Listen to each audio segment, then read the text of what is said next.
Hey everyone, hope you're doing great. Welcome back to my channel. In today's video, we'll dive into what if Deku was friends with Star and Stripe early. Smash that subscribe button, and be sure to peek at the description below.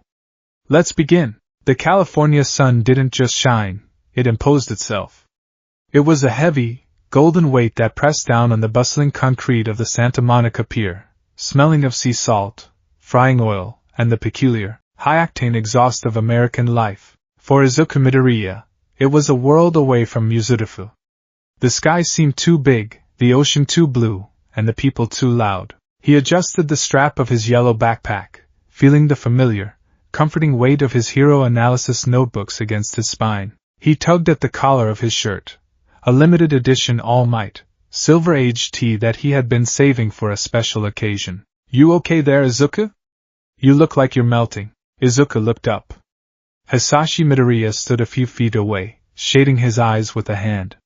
His father looked older than he did on the video calls. There were deeper lines etched around his eyes, and his shoulders carried the permanent slump of a salaryman working 60-hour weeks in a foreign time zone.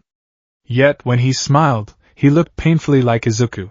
I am fine, Dad, Izuku stammered, his English clumsy but passable. He switched back to Japanese quickly. Just nervous. There are so many people. Hisashi chuckled, a puff of smoke escaping his lips, not from a cigarette, but a small discharge of his fire-breathing quirk. That's America for you. Everything is bigger. The burgers, the cars, the heroes. He clapped a hand on Izuku's shoulder. You sure you have the map for the convention center? I have that meeting in downtown LA, but I can cancel if. No! Izuku waved his hands frantically. No, please, Dad. Work is important.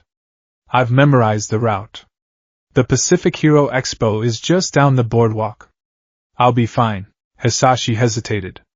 He looked at his son, small, plain, and vibrating with an anxiety that went deeper than just travel jitters. Hisashi didn't know the full extent of the bullying, or the suicide baiting from Bakugo, or the crushing diagnosis from the doctor 10 years ago that still haunted the boy's eyes. But he knew his son was sad. He had brought him to America for the summer to fix that sadness, hoping a change of scenery would spark something. Okay, Hisashi sighed. Here's some extra cash for merchandise. Don't spend it all on one figure. Izuku's eyes widened as he saw the stack of green bills. Dad, this is too much. Buy something that makes you smile, Izuku. I'll pick you up at 6. As his father walked away, disappearing into the parking lot, Izuku stood alone on the edge of the pier. He took a deep breath. 10 months. He had 10 months until the UA entrance exam. He was quirkless. He was weak.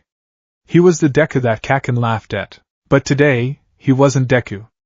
Today, he was just an anonymous fan in a country where no one knew he was born without power. He turned toward the massive convention center looming at the end of the pier, adorned with banners of American heroes like Captain Celebrity, and the iconic silhouette of Star and Stripe.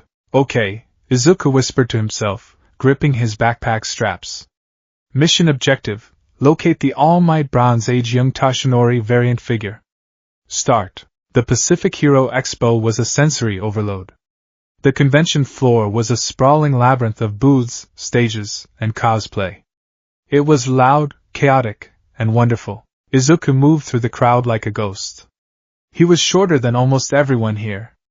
American hero fans were built like linebackers. He saw cosplayers of heroes he'd only read about on forums: Cowgirl, Electron, the Agitator. He muttered under his breath, his eyes darting back and forth, dissecting costumes and support gear. That support item on the left leg, hydraulic stabilization. Good for recoil control, but limits mobility in urban environments. Unless it has a quick-release mechanism? If I were designing it, I'd put the release on the hip. Hey kid! Move it or lose it! Izuku yelped as a massive man dressed as Crimson Riot shouldered past him. Sorry! He found refuge in the International Legends aisle. And there it was. Booth 402. Might Magic Collectibles. In the center of the display case, bathed in a halo of LED lighting, stood the figure. It was the Holy Grail. The All Might figure from his brief, obscure sidekick era in America, wearing the red, white, and blue costume with the cape he eventually ditched. Izuku pressed his face against the glass, fogging it up. It was beautiful. You have good taste, little man, the vendor said, a gruff man chewing on a toothpick. That's the centerpiece. Mint condition. Box never opened. How much? Izuku asked in English. The vendor pointed to the sticker. Izuku did the currency conversion in his head, and felt his soul leave his body. It was expensive.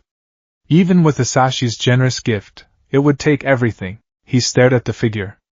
This was what he wanted, right? This was why he came. To buy pieces of a dream he could never live. To own the plastic shell of a hero because he could never be the real thing. A sudden, bitter taste filled his mouth. Is this it? He thought. Is this my life? Collecting toys of men better than me until I die. He reached for his wallet, his hand trembling. Boom. The sound wasn't a noise. It was a physical blow. The floor of the convention center jumped 3 inches. Glass shattered instantly. The vendor's display case exploded outward, showering Izuku in shards of plastic and glass. The young Tashinori figure toppled over, falling face first into the debris. Screams erupted. The chaotic noise of the convention turned into the synchronized, terrified roar of a panic. Nobody move! A voice bellowed, amplified by speakers that seemed to be embedded in the air itself. Or I bring the roof down. Izuku was on the ground, arms over his head. His ears rang. The dust from the ceiling tiles choked the air. He coughed, blinking tears from his eyes, and looked up. Standing on the main stage, having apparently crashed through the skylight, was a villain. He was enormous, clad in metallic armor that pulsed with a sick, violet light. Wires ran from his gauntlets into the stage floor, and the concrete around him was rippling like water. My name is Seizum! The villain roared. And this convention center is now held hostage. I want $50 million transferred to the account I'm broadcasting, or I will vibrate the structural supports of this pier until we all slide into the Pacific. Izuku's heart hammered against his ribs like a trapped bird. A hostage situation. A vibration quirk? No, resonance manipulation. He's tapping into the natural frequency of the building. Hero security guards rushed the stage. Get back! One shouted, firing a taser. Seizum didn't even look.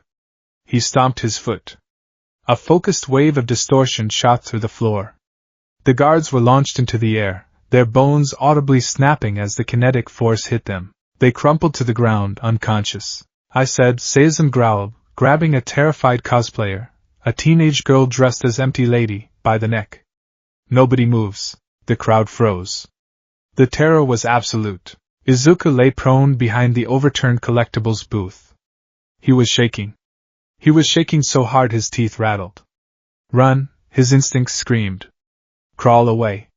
Find the exit. You're quirkless. You're nothing. You'll die. He looked at the fallen All Might figure in the dust. It looked pathetic lying there. Just plastic. Then he looked at the girl in Seizum's grip. She was crying, clawing uselessly at the villain's armored gauntlet. Izuku's hand moved to his pocket. He pulled out a pen. He flipped open his notebook, which had fallen open on the floor. Name, Seizum. Quirk, resonance. Weakness, he has to make contact to transmit the vibration. The armor acts as a conduit. There's a half-second delay between the stomp and the wave. He's heavy. Stationary. Izuku's eyes narrowed. The fear was still there, cold and paralyzing, but beneath it, the gears of his mind began to turn. It was the only defense mechanism he had. Analysis. He's broadcasting. That means he wants an audience. He's arrogant. He's focusing on the cameras, not the perimeter. Seizum raised his other fist, charging it with violet energy. I'm losing patience. I want to see the transfer. He tightened his grip on the girl. She gagged. Let her go, the voice cracked. It was high-pitched and terrified. The entire hall went silent.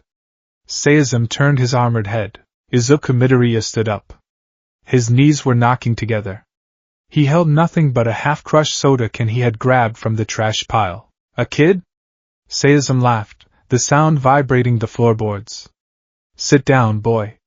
Don't play hero. Why you can't vibrate the whole pier? Izuku shouted, his voice gaining a desperate strength. Your armor! The wires! They're grounded into the stage. If you move from that spot, you lose the resonance connection with the main pilings. You're stuck there. Seism froze. The violet light in his visor flared. You smart-mouthed little brat. Izuku had guessed right. He had bluffed, using basic physics and the visual cue of the wires, and he had struck a nerve. I don't need to sink the pier to kill you, Seism snarled. He aimed his free gauntlet at Izuku. The air in front of the palm began to distort. Run! Izuku didn't run away. He ran forward. It was suicide. It was madness. But as Seism fired a concussive blast of air, Izuku slid. He dropped to his knees, sliding across the polished concrete floor, ducking under the blast that blew the top off the collectibles booth behind him. He has a recharge time. His armor vents heat after a shot. Izuku saw the steam vent from the villain's shoulder. Izuku threw the soda can. It was a pathetic projectile. It sailed through the air and bonked harmlessly off Seism's helmet. Clink. Seism paused, confused. What was that supposed to? Now! Izuku screamed at the girl. Bite him. The girl, shocked out of her paralysis by the sheer absurdity of the boy charging a supervillain with a soda can, chomped down on Seism's exposed wrist, just between the gauntlet and the glove. Seism roared in pain and dropped her. You little pests! He raised both fists to smash the stage, intending to liquefy the floor and kill them both. Izuku scrambled up, grabbing the girl's hand and pulling her back, but they were too slow. The violet light was blinding. The hum of the vibration was deafening. I'm sorry, Mom. I'm sorry, Dad.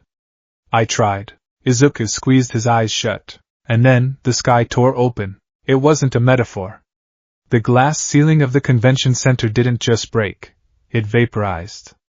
A pressure wave, immensely powerful yet surgically precise, slammed into the convention floor. The sound of jet engines screamed overhead, military grade, deafening, the sound of freedom at Mach 2. A figure dropped from the hole in the roof. A woman. She didn't fall, she descended like a comet, wrapped in a cloak of red, white, and blue energy. She landed directly between Seism and the children. The impact should have shattered the building. Instead, it made no sound at all. Seism brought his fists down. The woman raised one hand. She pointed at the villain. Her voice cut through the chaos, clear, brash, and commanding. New order.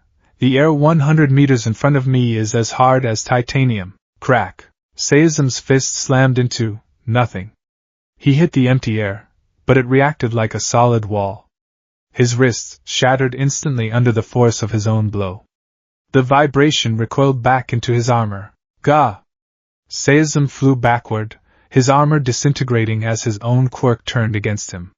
He slammed into the back wall of the stage and slumped over, unconscious. Silence. Absolute, ringing silence. The dust settled. Izuku slowly opened his eyes. Standing before him was a titan. She was tall, easily over 6 feet, and muscled like a Greek statue carved from granite. Her golden hair defied gravity, sweeping back in 8 distinct wings like the Statue of Liberty's crown. Her cape, patterned with the stars and stripes, fluttered in a wind that didn't exist indoors. She turned around.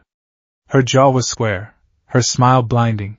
Everything is okay now, she shouted, striking a pose that looked suspiciously familiar. Why? Because Star and Stripe is here, the crowd erupted. It was a roar of adoration that shook the building more than the villain ever had. But Star and Stripe didn't look at the crowd. She looked down. Izuku was still on the floor, trembling, holding the hand of the cosplayer girl.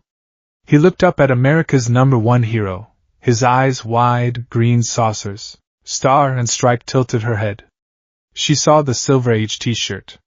She saw the notebook lying open near his knee, filled with sketches of the villain's armor.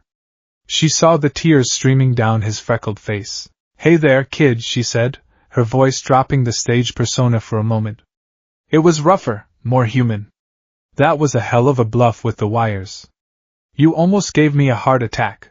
Izuku tried to speak. All that came out was a high-pitched squeak. Ayal. A.M. Star. She laughed, a boisterous, hearty sound. She reached down, her hand encompassing his entire shoulder. Up you go. She hoisted him to his feet as if he weighed nothing. She looked at the frantic security guards rushing in. Secure the perimeter.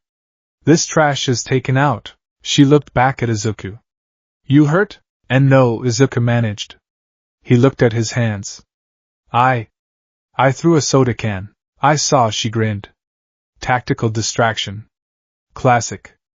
Most pros would have just tried to punch him and gotten vibrated into jelly. You analyzed him, didn't you? Izuku froze.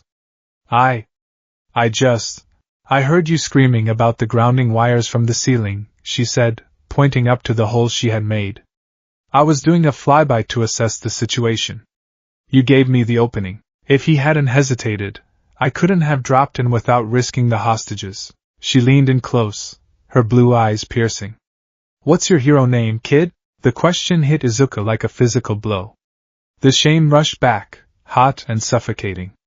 He shrank in on himself, his shoulders hunching. I don't have one, he whispered, looking at his shoes. I'm not a hero. Could have fooled me, Star said. No, I mean... Izuku bit his lip. I'm quirkless. He waited for it. The pity. The awkward silence. The oh, that's sweet, but stay safe speech. He braced himself for the inevitable rejection that always followed that word. Star and Stripe didn't blink. She looked at him, then she looked at the unconscious villain, then back at the skinny, trembling boy in the All Might t-shirt. Huh, she said. She reached into her belt and pulled out a marker. Hey, grab your book. And my book? The notebook. The one you were writing in. Izuku scrambled to pick it up. He handed it to her with shaking hands. She flipped through it. She saw page after page of dense, obsessive handwriting. Sketches of heroes. Analysis of quirks. Strategies. Weaknesses. She stopped on a page dedicated to All Might. It was worn, the paper soft from being turned thousands of times. She smiled. It wasn't her media smile. It was a genuine, slightly crooked grin. You're a fanboy, she stated. Why yes. Huge. I mean, I love All Might, and you. I've watched your debut video 3,000 times. The one where you saved the nuclear submarine? And the way you combine New Order with physical enhancement is... Izuku clamped his hands over his mouth. Sorry. I'm muttering. I was a fanboy too, Star said, signing the page with a flourish. She snapped the book shut and handed it back. Actually, I still am. Don't tell the press, but I have a secret shrine in my basement. Izuku blinked. Really? Really? And let me tell you something, kid.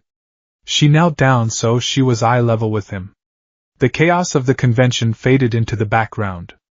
I've got a quirk that can rewrite the rules of reality. I can catch lightning. I can stop missiles. She tapped Izuku's chest, right over his heart. But a quirk is just a weapon. Like a gun or a stealth bomber. It doesn't mean squat if there isn't a pilot behind the stick who knows where to aim it. She gestured to the unconscious villain. That guy? Powerful quirk. Zero brain. Zero heart. You had zero quirk. But you had the brain to spot his weakness, and the guts to run in when everyone else was wetting their pants. Izuku felt fresh tears welling up. But, without power, power can be borrowed, Star said dismissively. Power can be built.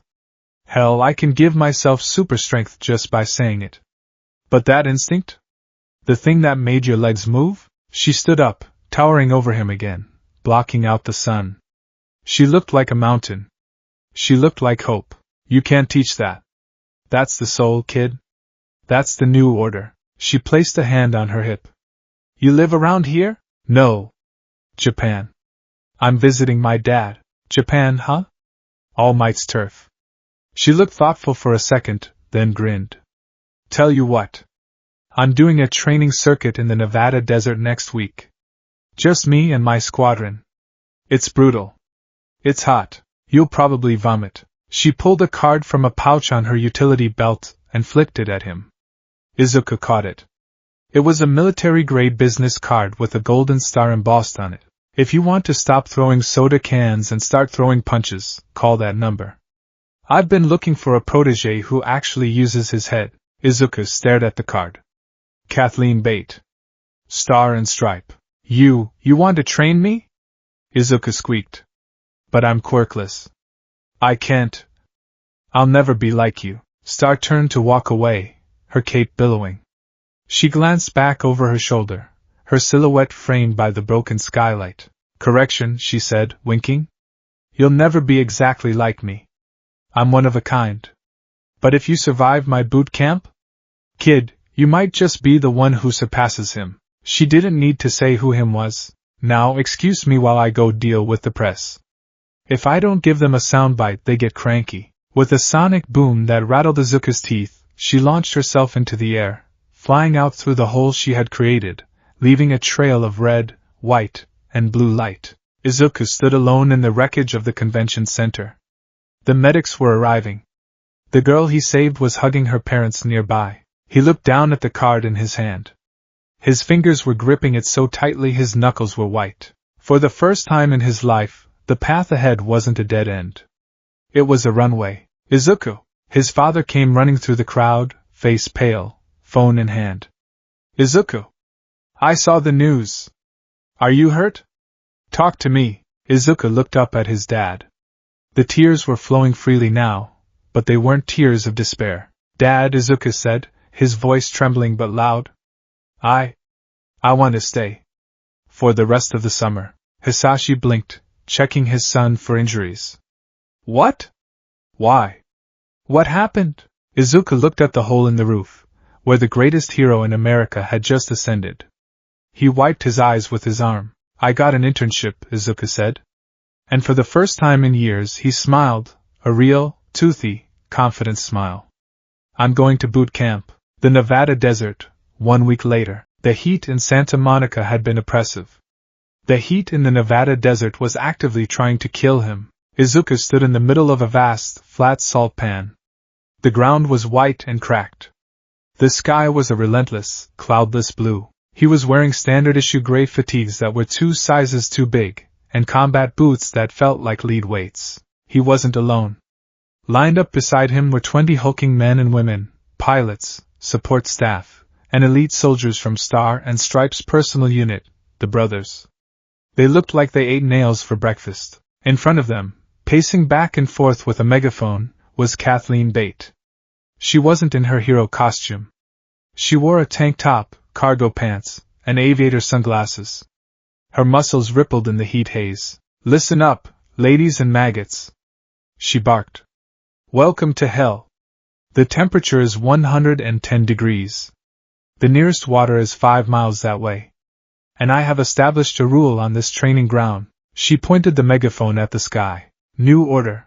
Gravity in this training zone is 1.5 times stronger than normal. Izuku felt his knees buckle. The air left his lungs. It felt like an invisible hand was crushing him into the salt. The soldiers around him grunted, bracing themselves, used to this abuse. Izuku fell to his hands and knees, gasping. Midoriya! Star shouted. Izuku strained to look up. His neck felt like it couldn't support his head. Why yes. Ma'am. Star walked over to him. She didn't look sympathetic. She looked demanding. You told me you wanted to be a hero, she yelled, leaning down. You told me you wanted to save people. Well, guess what? Villains don't care about fair fights. Debris doesn't care if you're tired. Gravity doesn't care if you're quirkless. She gestured to the horizon. All might change the weather with a single punch. I can catch a laser beam with my bare hands. You have nothing but that brain of yours and the meat on your bones. So you have to be smarter, you have to be faster. And you have to be tougher than any quirk-wielding punk on the street. She leaned in close, her voice dropping to a dangerous whisper. Get up. Izuku's arms shook. His vision swam. Every instinct screamed at him to stay down, to give up, to accept that he was weak. No. He thought of Bakugo laughing. He thought of his mother apologizing. He thought of the All Might figure lying in the dust. He grit his teeth. He dug his fingers into the salt. She believes in me. With a guttural scream, Izuku forced his arms to straighten. He pushed against the crushing weight of the rule. He locked his knees. He stood up. He was shaking violently, sweat pouring off him, but he was standing. Star and Stripe watched him. Beneath her sunglasses, her eyes gleamed with approval. Good, she grinned. Now give me 20 laps. Go! Izuku ran. He ran until his lungs burned and his legs felt like jelly. He ran toward a future that was no longer a dream, but a destination. The American dream had just met the spirit of Japan, and the world wasn't ready for what was coming next. The concept of hell is subjective. For some, it is a place of fire and brimstone.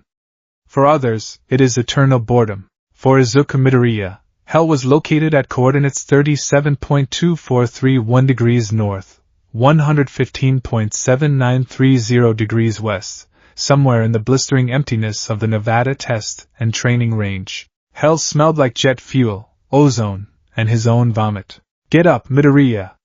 The enemy isn't going to wait for you to digest your lunch. The voice boomed across the salt flats, amplified by a megaphone that frankly wasn't necessary given the lung capacity of the woman holding it. Kathleen Bate, known to the world as Star and Stripe, and to Izuku as Ma'am or simply Terror Incarnate, stood atop a jagged rock formation, silhouetted against the blinding sun. Izuku lay face down in the white dust.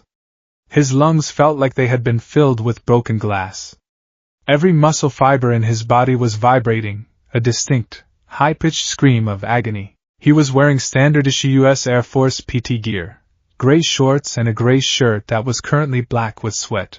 I said. Star's voice dropped an octave, losing the megaphone's tinny quality but gaining a terrifying resonance.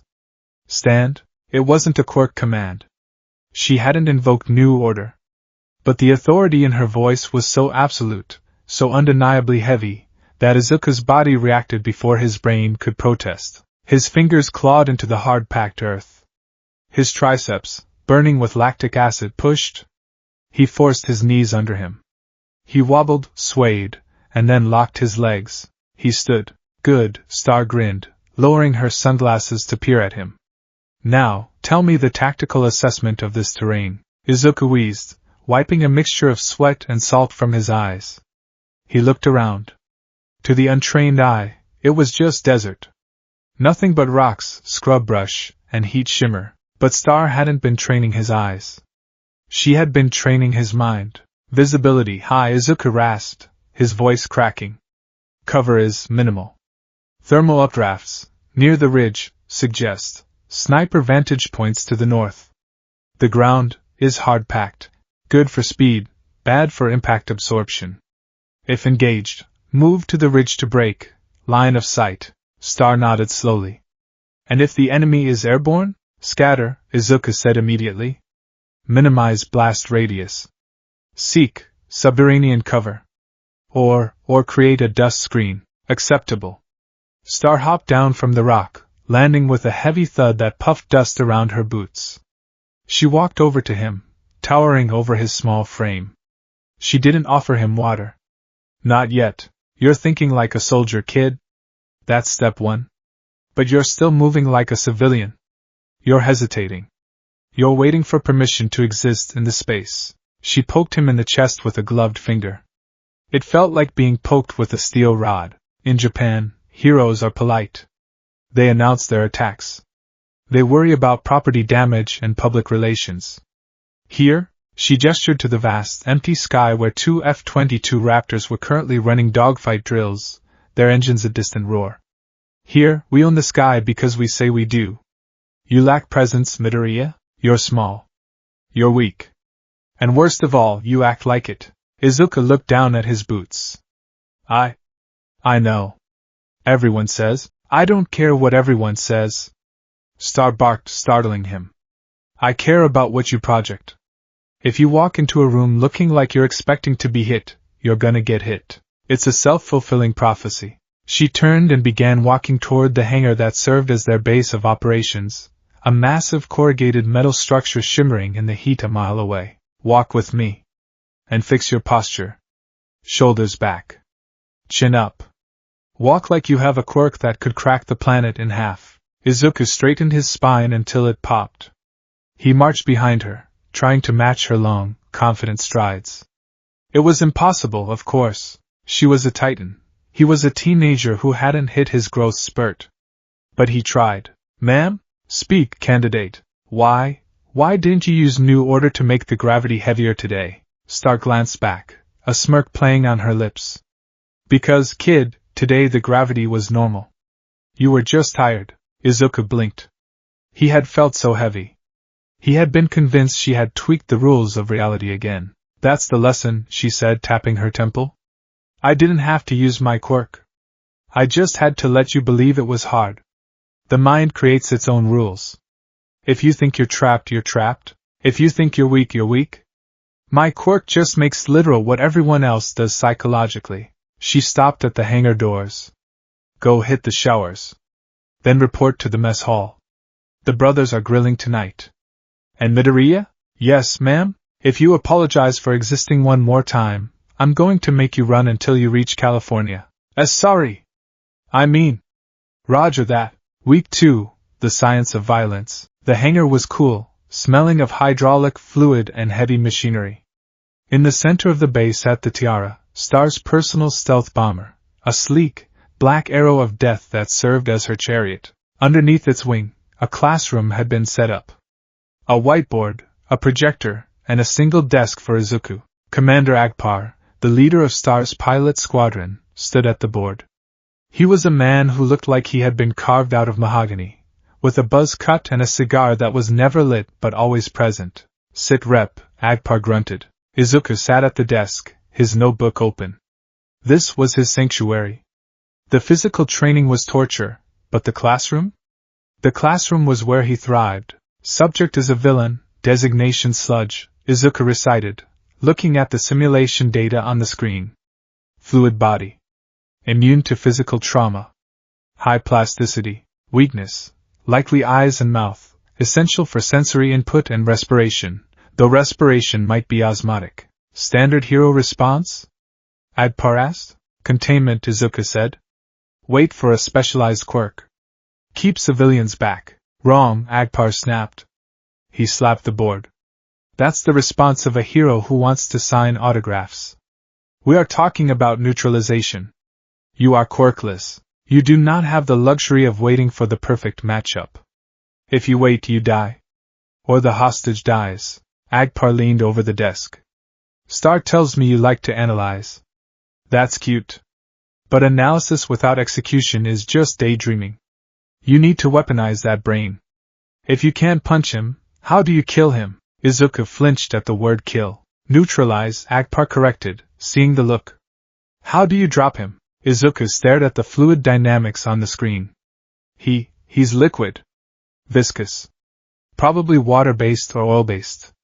If he's oil-based, a coagulant. If water-based, desiccant.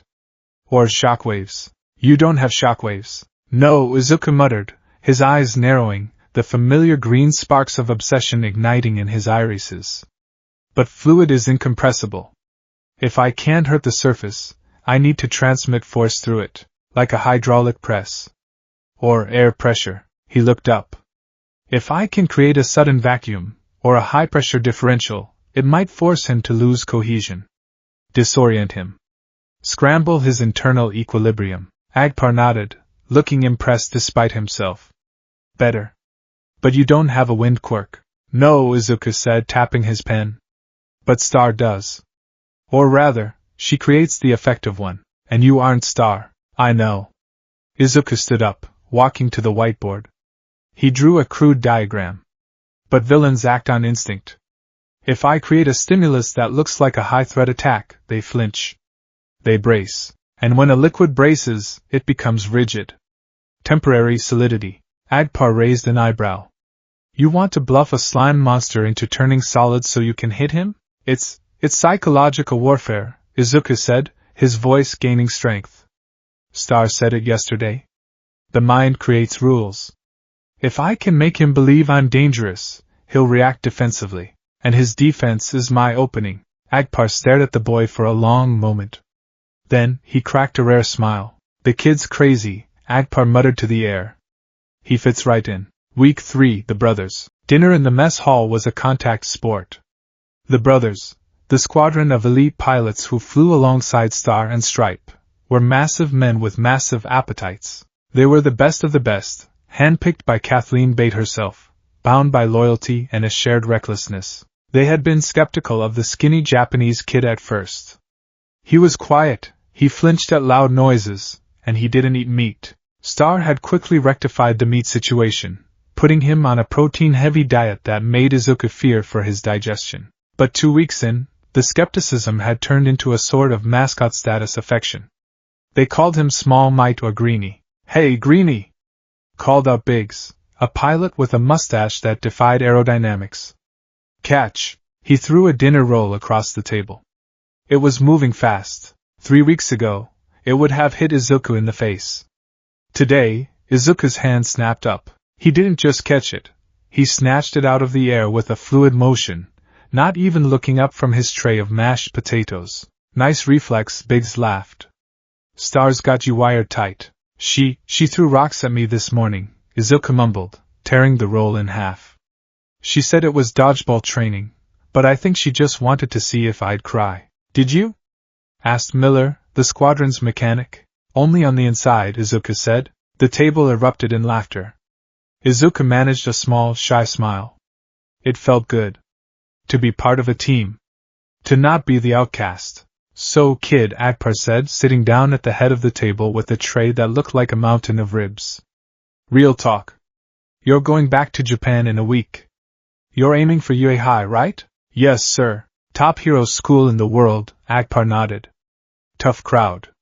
You got kids there who have been training their quirks since they were 4. You got legacies. You got monsters." He leaned forward, chewing on a rib bone. "You scared?" The table went quiet. The pilots watched him. They knew the odds.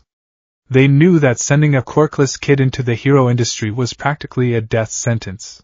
Izuku put down his fork. He looked at his hands. They were calloused now. There were bandages on his knuckles.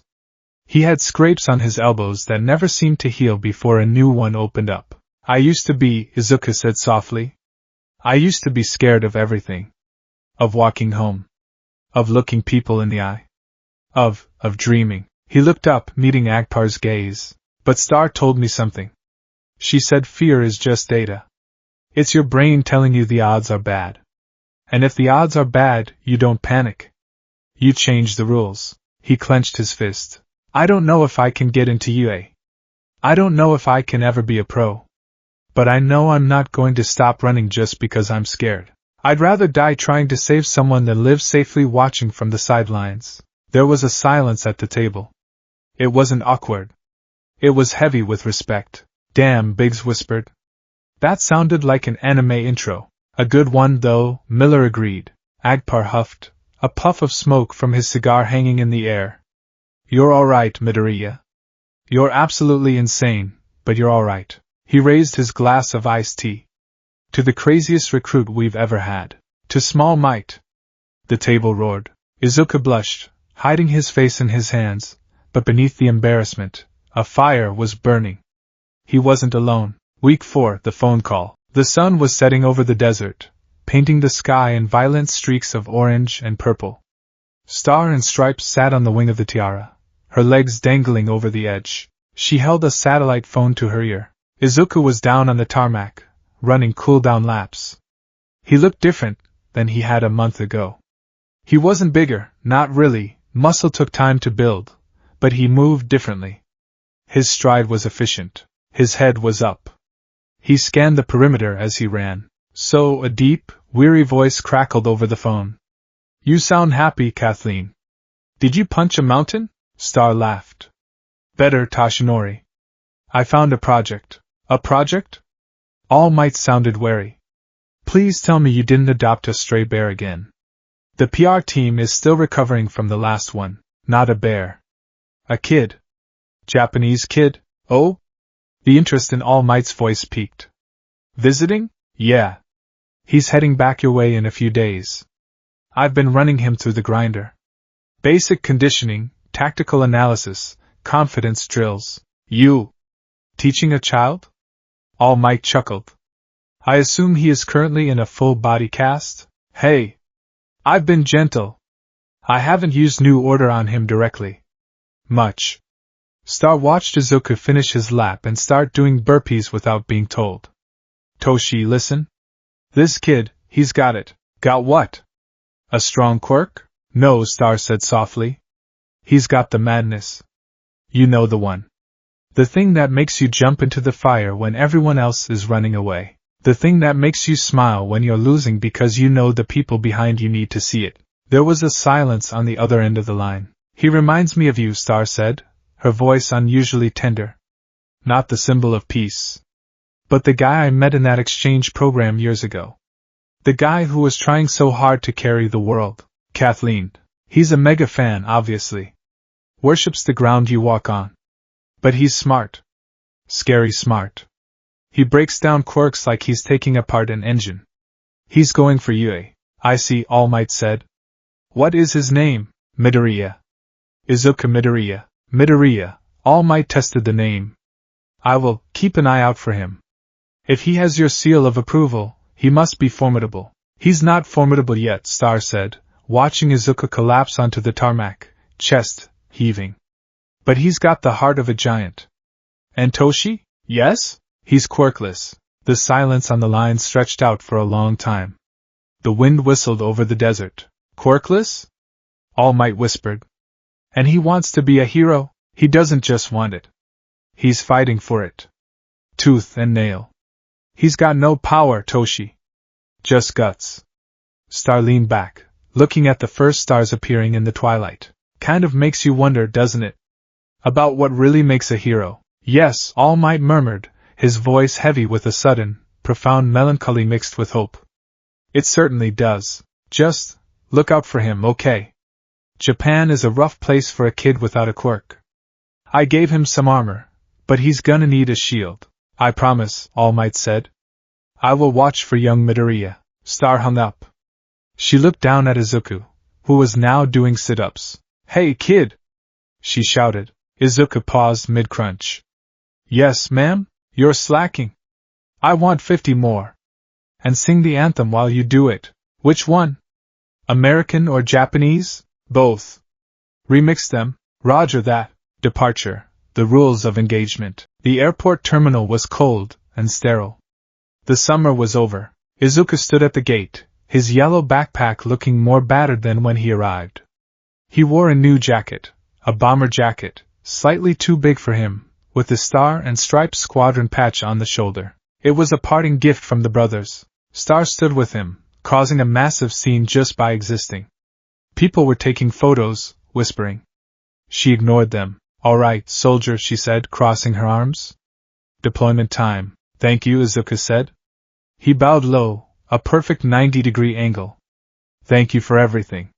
You changed my life. Stop bowing, Star said, grabbing his shoulder and pulling him upright. We don't bow. We salute. Or we hug. Come here. She pulled him into a hug that threatened to crack his ribs. It smelled of ozone and expensive perfume. Listen to me, Izuku, she said into his ear. You're going back to a world that thinks you're broken. They're going to tell you no. They're going to tell you to be realistic. She pulled back, gripping his shoulders. Here is my final order. You ready? Yes, ma'am. Rule number 1, you define your reality. If they say you're weak, you show them strength they don't understand. If they say you can't, you do it anyway. You are a cadet of the new order. You don't ask for permission to be a hero. You just are one. She tapped the notebook in his pocket. And rule number 2, don't die. If you die, I'll fly over there and kill you myself. Izuku laughed, a wet, teary sound. Understood. Go get him, Tiger. He turned and walked down the jet bridge. He didn't look back. He didn't hunch his shoulders. He walked with a rhythm, a cadence he had learned on the salt flats. Left. Right. Left. Eyes forward. Assess threats. Breathe. He was Izuku Midoriya. He was quirkless. And he was ready for war. Mizurufu, Japan, 10 months before UA entrance exam. The transition was jarring. The noise of Mizurufu was different from the roar of jets. It was a clutter of humanity. The air was humid. The streets were narrow. Aldera Junior High hadn't changed, but Izuku had. He sat at his desk. The teacher was droning on about career aptitude tests. But of course, the teacher sneered, throwing the papers into the air. You all want to be heroes. The class erupted into quirk displays. Fire, stones, extended fingers, and the teacher's eyes slid to the back of the room. Midoriya wants to go to UA, doesn't he? The silence was instant. Then the laughter. Deku? Katsuki Bakugo's voice cut through the noise like a jagged blade. Explosions popped in his palms as he leaped onto his desk. You're kidding, right? You're worse than the rejects. You're quirkless. You think you can rub shoulders with me? Bakugo lunged.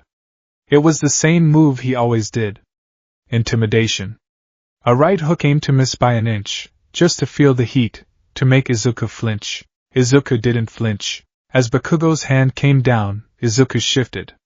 It was a subtle movement, a shift of weight he had practiced 1,000 times in the dust with Agpar. He rotated his torso, letting Bakugo's arms sail past his shoulder. He didn't counterattack. He just stepped inside Bakugo's guard, invading his personal space, and looked him dead in the eye. Bakugo froze. He had expected the flinch. He had expected the whimper. Instead, he was staring into green eyes that were calm, analytical, and utterly unafraid. Good morning, Kaken, Izuku said. His voice was steady. Your stance is open. You're telegraphing your right. The class went dead silent. Bakugo's eyes widened, his pupils contracting to pinpricks. What did you say to me? Bakugo hissed, smoke curling from his palms. I said you're telegraphing, Izuku repeated, stepping back calmly and adjusting his backpack. If you want to be number one, you should fix that. Villains won't flinch for you. He turned and walked out of the classroom. The bell hadn't rung, but he didn't care. Bakugo stood there, hands still outstretched, trembling with a confusion that was quickly boiling into rage. DKU, the Tatooine shopping district, the same afternoon, the villain was huge. A sentient mass of sludge, reeking of sewage and rot. He surged through the streets, screaming about a meat suit. Izuku was walking home, flipping through his notebook, refining his entry on Empty Lady, a medium-sized invisibility cloak. The villain muttered, surging out of the alleyway. Izuku stopped. In the old timeline, he would have frozen. He would have panicked. Now, his brain clicked into combat mode. Target, sludge villain. Composition, viscous fluid. Threat level high. The villain lunged. Izuku dropped. He hit the pavement in a controlled slide, the slime passing inches over his head. He rolled, coming up on one knee. What? The villain gurgled. Get back! Izuku shouted to the pedestrians. It wasn't a scream of terror, it was a command. Clear the area? He's hostile, he sprinted.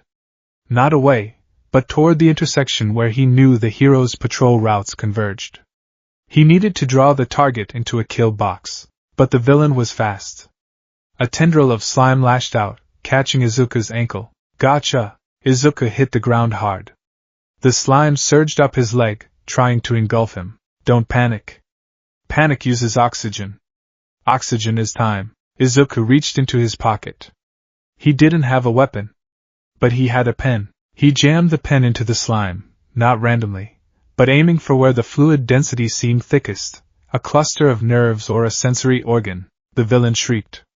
It didn't hurt, but it surprised him. Izuku scrambled free, losing a shoe. He backed up against the tunnel wall. You little brat! The villain rose up, a towering wave of muck. Suddenly, the manhole cover exploded. I am here! All Might landed. He was huge, imposing, the symbol of peace. But he was late. The villain was already swinging a massive limb at the hero. Izuku saw it. All Might was winding up for a smash, but the villain was shifting his mass to dodge. Left. Izuku screamed. He's shifting left. Aim wide. All Might blinked. In the split second of combat, hearing a civilian shout tactical advice was absurd. But the voice was so authoritative, so sure, that All Might's body adjusted instinctively. He corrected his punch. Texas. Smash! The wind pressure was like a hurricane. The villain didn't dodge. He was obliterated, scattered into 1,000 droplets of harmless goo that rained down on the asphalt. All Might stood amidst the carnage, steam rising from his body. He looked around, blinking his sunken eyes. He spotted the boy with the messy green hair, standing with one shoe, panting but looking critically at the splatter pattern. Young man! All Might boomed, his smile wide. Are you uninjured? Izuku looked up. His eyes shone. The hero. His hero. But he didn't faint. He didn't scream. He stood up straight. He snapped his heels together, or his one heel and one sock. He brought his hand up in a crisp, sharp salute. Target neutralized, sir, Izuku said, channeling every ounce of Star and Stripes training. Good right hook. But you were protecting your old injury, weren't you? Your left side was open. All Might froze. The smile didn't drop, but the tension in his frame skyrocketed. He saw that? A middle schooler saw through my guard? All Might looked closer. The bomber jacket. The stance. The eyes that held a familiar, fiery madness. Wait. Midoriya? The boy Kathleen talked about? Young man, All Might said, his voice losing some of its theatrical boom. What is your name? Izuku Midoriya, sir. All Might deflated. A puff of steam, and suddenly, the giant was gone. In his place stood a skeletal, emaciated man, coughing up blood. Izuku didn't scream. He didn't freak out. He just blinked, pulled a handkerchief from his pocket, and offered it to the man. You should get that looked at, Izuku said calmly. And you need to work on your stealth if you're going to transform in public. Your steam cover dissipates in 3.2 seconds with this wind. Toshinori Yagi took the handkerchief. He stared at the boy. You! Toshinori wheezed. You really are her student, aren't you? Izuku grinned. It was a nervous, wobbly grin, but it was real. She sent her regards, sir. And she said to tell you. Izuku hesitated. Tell me what? That if you die before I get to you, she's going to fly over here and kick your ghost's butt. Toshinori laughed. A full, deep belly laugh that hurt his chest but healed his soul. That sounds like her. Toshinori wiped his mouth. He looked at the boy. The sun was setting, casting long shadows. You have no quirk, young Midoriya? No, sir.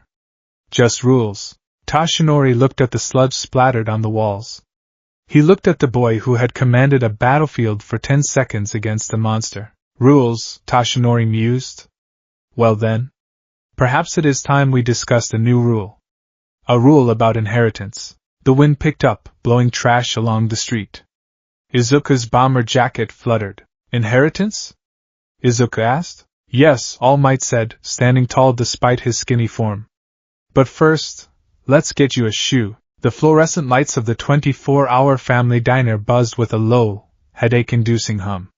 It was 2 a.m. in Musudafu, a time when the city held its breath. The only patrons were a truck driver nursing a black coffee, a group of exhausted salarymen, and 2 people in the back booth who looked like they belonged in entirely different genres of television. One was a skeletal, blond man with sunken eyes coughing into a handkerchief. The other was a teenage boy with messy green hair, sitting with a posture so rigid he looked like he was about to be inspected by a drill sergeant. So, Toshinori Yagi began, his voice raspy. He pushed a plate of cold fries toward the boy. You mentioned you had questions. Izuku Midoriya didn't touch the fries. His notebook was open on the table, a fresh pen clicked and ready. His eyes, intense and calculating, were locked on the man who was secretly the symbol of peace. The slime villain incident, Izuku said. His voice was quiet but steady. You changed form. The steam discharge suggests a rapid loss of muscle mass, likely triggered by an energy deficit. You mentioned an injury 5 years ago. Respiratory system damaged. Stomach removed. Correct? Toshinori blinked. He was used to fans crying. He was used to shock. He was not used to a medical diagnosis. Yes. That is accurate. And your power, Izuku continued, tapping the pen against the paper. It's not natural, is it? Most enhancement quirks are biological baselines. You breathe fire, you have engines in your legs, but yours fluctuates. It's like a battery. Or a fuel tank. Toshinori sighed, a long, weary sound that seemed to deflate his already thin frame. You have a sharp eye, young Midoriya. Sharper than anyone I've met in a long time. Except maybe, her. He leaned forward, casting a shadow over the table. My quirk, Toshinori whispered, is not something I was born with. It is a sacred torch, passed down from one generation to the next. I am the 8th holder. And I am looking for the 9th. Izuku stopped tapping the pen. The world seemed to tilt on its axis. Passed down? Izuku whispered. You mean, quirk transfer is possible? But the biological rejection rate would be astronomical. Unless the quirk itself is designed to integrate with the host's DNA sequence like a retrovirus that rewrites the young Midoriya, you are overthinking it. Toshinori interrupted, waving his hands. It's called one for all. One person cultivates the power and passes it to another. It stockpiles strength. It stockpiles hope. And now, I want you to inherit it. Silence settled over the booth. The truck driver in the corner snored. Izuku looked at his hands. They were calloused, scarred from the Nevada salt flats. He remembered the feeling of the desert sun. He remembered Star and Stripe screaming at him to stand up. Power can be borrowed. Power can be built. Why me? Izuku asked. I'm quirkless. I'm nobody. You are not nobody, Toshinori said firmly. You ran in when the pros stood back. You commanded the battlefield. You have the heart of a hero. And more importantly, Kathleen trusts you. Izuku's head snapped up. You told me, Toshinori smiled, a ghost of his all-might grin appearing, that you were trained by Star and Stripe. I called her after the sludge incident. Do you know what she said? Izuku swallowed. That I run like a duck? She said, Toshinori corrected, that you are the only person she's ever met who thinks before he punches, but punches hard enough to matter. She said you possess the new order of the soul. Toshinori extended a hand. I can give you the power, Izuku Midoriya. But the will to use it? That is already yours. Izuku looked at the hand. He didn't cry. The tears threatened to come, but he held them back. He took a deep breath, squaring his shoulders. I accept, sir, Izuku said. But on one condition. Toshinori blinked. A condition? I need to call my CO, Izuku said, pulling out his phone. We need to loop Star in on this.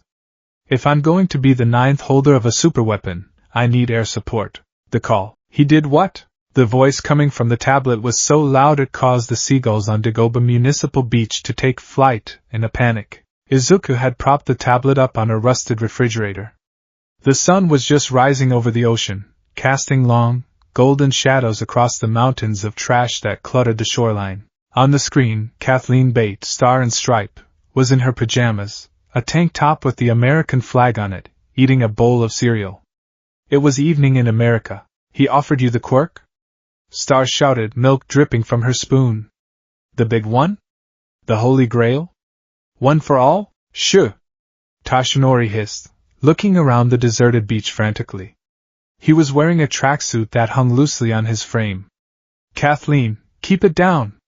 This is a state secret. Secret, schmesset, Star waved her spoon dismissively. This is huge. My little protégé is inheriting the crown.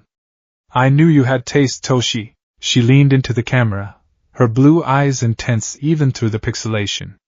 So, what's the plan? How do we prep the vessel? Because if you just shove that much power into him now, he'll explode like a shaken soda can. Exactly, Toshinori said, recovering his composure. He gestured to the trash-filled beach. This is the plan. The aim to pass, American dream plan. He needs to build a body capable of holding the power. We have 10 months until the UA entrance exam. He will clean this entire beach. Star squinted at the screen. That's a lot of garbage. What's the tonnage? Roughly 300 tons of illegally dumped waste, Izuku supplied instantly. Mostly scrap metal, old appliances, and rubber tires. 300 tons in 10 months? Star did the mental math. That's 30 tons a month. 1 ton a day. Doable. But Toshi, don't just make him haul trash. That's manual labor. That's for movers. It builds character. Toshinori argued. It builds back problems. Star countered. Izuku, listen to me. We are going to treat this beach like a hostile engagement zone. You don't just lift, you maneuver. I want you to map the beach, categorize the debris by weight and material. Create extraction routes. She pointed a spoon at the camera. Toshi, you're the commanding officer on the ground. You handle the physical conditioning. I'm the tactical consultant. I'll handle the mental integration. We are going to build the ultimate hero, joint task force style. Toshinori looked at the tablet, then at the eager, nodding boy. He sighed, a smile tugging at his lips. Very well, Toshinori said. Welcome to the team, Star. Hurrah! Star grinned. Now, Izuku, drop and give me 20. I want to see your form. And Toshi? If you let him skip leg day, I will fly over there and order your hair straight. Toshinori instinctively covered his bangs. Understood. The grind, months 1 to 4. The training began, and it was brutal. The beach became a war zone. Under All Might's supervision, Izuku dragged refrigerators through the sand. He sprinted with truck tires strapped to his waist. He did pull-ups on the frames of rusted cars. But every evening, he had his debrief with Star. You're lifting with your back, Star critiqued, watching the footage Izuku sent her. Engage the glutes, soldier. Power comes from the base. If your foundation is weak, the skyscraper falls. Yes, ma'am. Izuku typed back, his fingers trembling from exhaustion. The difference in Izuku's approach was palpable. He didn't just move trash, he organized it. He created piles based on recycling codes. He used leverage points he had learned from Agpar's physics lectures to move objects twice his weight. Toshinori watched from the seawall, often sitting on a folding chair, marveling at the boy's efficiency. Izuku didn't complain. He didn't whine. He treated the training with a terrifying seriousness. When he failed to lift a heavy beam, he didn't cry. He took out his notebook, calculated the fulcrum point, and tried again. He was becoming harder. The soft, doughy look of his childhood was melting away, replaced by the lean, corded muscle of a fighter. His jawline sharpened. His eyes, once prone to tears, now held a permanent glint of objective identified. The grind, months 5 to 8. Okay, pop quiz, Star said over the video call. She was in her hero costume this time, sitting in the cockpit of a jet. You're facing a villain with a projectile quirk. High velocity. Low rate of fire. Environment is an urban alleyway. Go. Izuku, currently doing a handstand on a pile of tires, answered without missing a beat. Close the distance immediately. Use the verticality of the alley, wall jumps, to disrupt his aim. If I can't close, force him to fire at a sharp angle to create debris for cover. Good, Star said. Now, what if the projectile is explosive? Bait the shot, Izuku grunted, blood rushing to his head. Offer a target, then feint. Make him damage his own environment to limit his mobility. Excellent. You're getting scary, kid. Toshinori walked into the frame, holding 2 protein shakes. Young Midoriya. Break time. You must nourish the muscle fibers. Izuku flipped down from the handstand, landing lightly on the sand. He was shirtless, sweating profusely. His body had transformed. He wasn't bulky like All Might, but he was dense. Every movement rippled with functional strength. Thanks, All Might, Izuku said, downing the shake in 3 gulps. We are ahead of schedule, Toshinori noted, looking at the beach. It was nearly clean. The sand, once buried under decades of neglect, was visible, golden and pristine. At this rate, we will be ready a month early. Good, Star's voice crackled. Because the hard part isn't the lifting. It's the landing. The landing? Izuku asked. Inheriting the quirk, Star said grimly. Toshi, have you explained the sensation to him yet? Ah, well. Toshinori scratched his cheek. It is like holding an egg in a microwave without letting it explode. On the screen, Star face-palmed. The sound was audible. An egg, she deadpan. In a microwave. Toshi, that is the worst metaphor I have ever heard. No wonder you were a terrible teacher in the beginning. It makes sense to me. Toshinori defended. Izuku, Star said, ignoring him. Forget the egg. You are not a kitchen appliance. You are a delivery system. We'll talk about visualization when you get the power. For now, just focus on not dying. The inheritance. The day came 2 weeks before the entrance exam. The beach was spotless. The morning sun gleamed off the water, revealing a coastline that looked like a postcard. Izuku stood atop the seawall, screaming his lungs out. It wasn't a scream of pain, but a victory. He had done it. He had moved the mountain. Toshinori stood beside him, beaming with pride. He plucked a single strand of golden hair from his head. You have exceeded my expectations, Izuku Midoriya, Toshinori said solemnly. You have built the vessel. Now you must accept the fuel. He held out the hair. Eat this. Izuku stared at the hair. He stared at All Might. Sir, Izuku said, his face twisting in disgust. With all due respect, is that sanitary? It is necessary. Toshinori insisted. DNA transfer, couldn't we? I don't know, do a blood test? Or a saliva swap? Eating hair seems medically inadvisable. What if it gets stuck in my trachea? Just eat the hair, young Midoriya, Izuku sighed. He closed his eyes, thought of America, thought of the dream, and swallowed the hair. He gagged. Dry. It takes a few hours to digest, Toshinori explained, patting him on the back. By this afternoon you should feel something. The crisis of visualization. They moved to a secluded clearing in the woods behind the municipal park. It was private, quiet, and full of trees that wouldn't mind being knocked over. Okay, Toshinori said, transforming into his muscular form. The power is inside you now. Close your eyes. Feel the heat in your belly. Clench your buttocks and yell smash. Izuku closed his eyes. He felt it. It wasn't heat. It was a roar. It was a chaotic, swirling storm of energy that sat in the pit of his stomach, terrifying and ancient. Egg in the microwave, Izuku thought. Keep the shell intact. Don't let it explode. He focused the energy into his right arm. He tried to contain it, to wrap it in a mental shell. He swung. Crack. The air pressure blasted a tree in half. But simultaneously, a sickening snap echoed through the clearing. Gah! Izuku fell to his knees, clutching his right arm. It was purple, swollen, and definitely broken. Young Midoriya! All Might rushed over, panic in his eyes. Oh no! I thought, with your build. Izuku gritted his teeth, tears streaming down his face.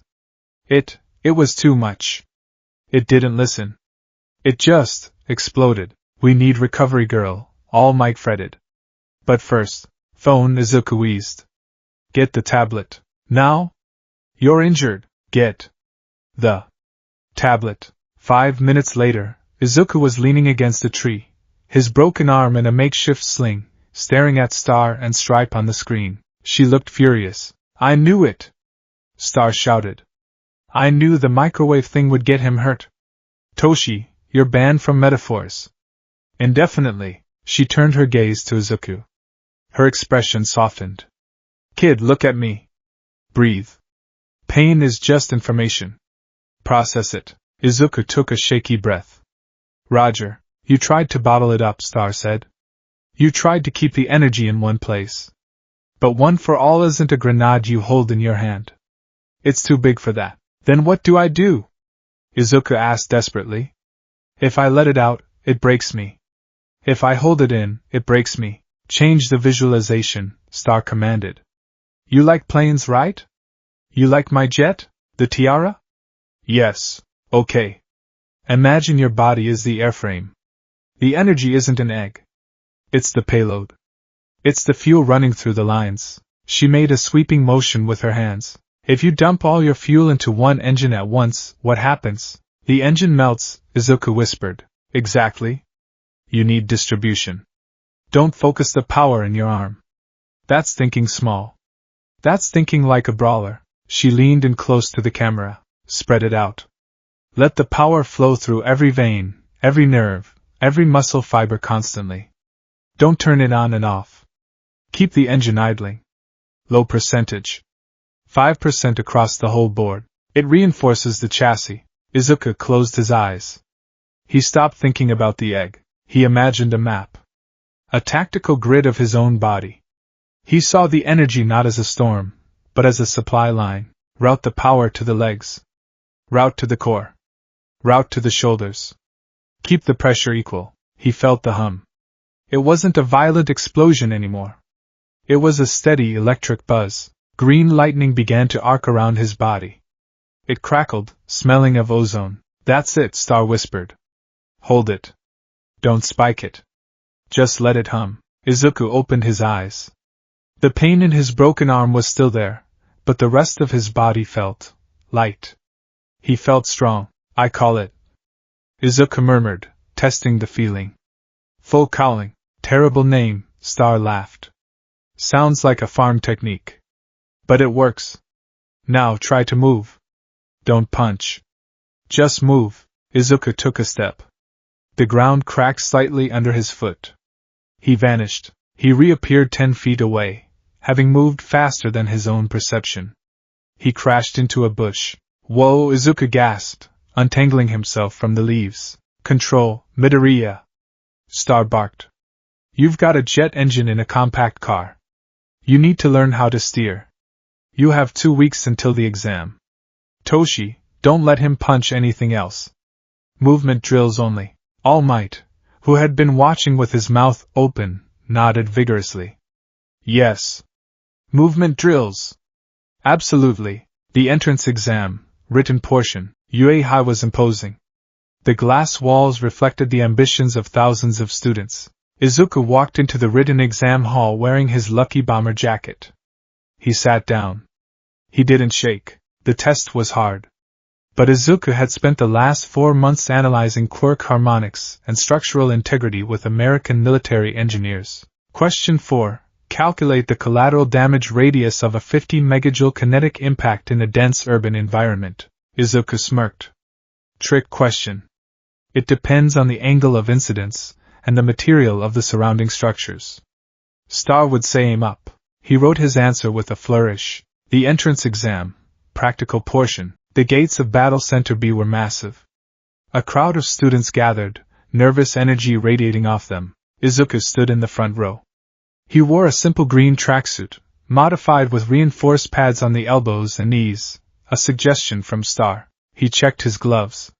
He checked his laces. Hey, a voice sneered. Izuku glanced to his right. A tall boy with glasses and engines in his legs was looking at him sternly. Tenya Ida? You're not wearing a standard uniform, Ida noted. And you've been muttering about engagement zones for 5 minutes. If you're not taking this seriously, I'm taking it very seriously, Izuku cut him off. His tone was polite but clipped. I'm checking my 6 and establishing a mental map of the terrain. I suggest you do the same. The gate is opening. Ida blinked. The gate? And start. Present Mick's voice blasted from the tower. While the other students hesitated, confused by the lack of a countdown, Izuku was already a blur. Green lightning flickered around his legs. Full cowling, 5%. He didn't run, he launched. He hit the ground running, leaving a cloud of dust in the faces of the other examinees. There are no countdowns in real battles. Present Mike yelled. Follow that kid. He gets it. The urban warfare. Battle Center B was a mock city, and for Izuku, it was a playground. A 3-pointer, a massive drone with missile launchers, rolled around the corner, locking onto him. In the old days, Izuku would have frozen. Now, target acquired. Heavy armor front. Weak points, joints and sensors. Ma'am would just smash it, Izuku muttered. But I'm not ma'am yet. He sprinted up the wall of the building next to the robot, using the 5% boost to defy gravity for a few seconds. He pushed off the brickwork, launching himself over the robot's head. As he flew over, he grabbed a loose metal pipe he had spotted on the ground earlier. He landed on the robot's neck. He jammed the pipe into the exposed wiring of the sensor unit. Spark. Fizzle. The robot jerked and powered down. Neutralized, Izuku said, jumping off. He didn't stop. He moved like water. He saw Uraraka floating a robot. He kicked it into another one. He saw a student trapped by suppression fire. He threw a piece of rubble to distract the aim, then dismantled the attacker. 20 points. 35 points. 48 points. He wasn't the strongest in the exam. Bakugo, in City A, was destroying more. But Izuku was the most efficient. He wasted no movement. Every step was a tactical decision. He was putting on a clinic in CQC, close quarters combat. In the observation room, the teachers watched the screens. Who is that kid? Midnight asked, licking her lips. He moves like a Spec Ops soldier. Midoriya Izuku, All Might said quietly from the back of the room. He was gripping the railing so hard it bent. He's quite the strategist. He has no quirk registration for a speed type, Aizawa muttered, his eyes narrowed. That lightning, it's hurting him. Look at his wince. He's pushing through pain. He's got guts. Snipe tipped his hat. The 0-pointer, the buzzer was nearing. Izuku had 65 points. A solid score. He could coast. Then, the ground shook. The 0-pointer rose from the pavement. It was gargantuan, a monster of metal that eclipsed the sun. It swiped a hand, crumbling a building like it was made of Lego. Dust billowed. Students screamed and ran away. Retreat! Someone yelled. It's not worth points. Izuku turned to run. That was the logical move. Star would say, don't engage a target you can't damage. Tactical withdrawal, but then he heard it. Ouch, a small, pained voice. Izuku stopped. He looked back.